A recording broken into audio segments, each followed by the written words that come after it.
పోలవరం ప్రాజెక్టుకు 5,936 కోట్లు, వైజాగ్ స్టీల్ ప్లాంటుకు 3,295 కోట్లు, విశాఖ పోర్టుకు 730 కోట్లు, 2025-26 ఆర్థిక సంవత్సరానికి గాను కేంద్ర బడ్జెట్ ను కేంద్ర ఆర్థిక మంత్రి నిర్మలా సీతారామన్ పార్లమెంట్ లో ప్రవేశపెట్టారు.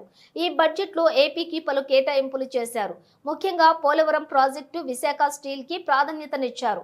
ఏపీకి కేటాయింపులు ఇవే. పోలవరం ప్రాజెక్టుకు 5,936 కోట్లు, పోలవరం ప్రాజెక్టుకు బ్యాలెన్స్ గ్రాంట్కు 12,157 కోట్లు, విశాఖ స్టీల్ ప్లాంటుకు 3,295 కోట్లు, విశాఖ పోర్టుకు 730 కోట్లు, రాష్ట్రంలో రోడ్లు, వంతెనల నిర్మాణానికి 240 కోట్లు, జీరో బడ్జెట్ న్యాచురల్ ఫార్మింగ్ కు 186 కోట్లు, లెర్నింగ్ ట్రాన్స్ఫర్మేషన్ ఆపరేషన్ కు 375 కోట్లు, ఆరోగ్య వ్యవస్థల బలోపేతానికి 162 కోట్లు, AP irrigation livelihood improvement project రెండో దశకు 242.50 కోట్లు.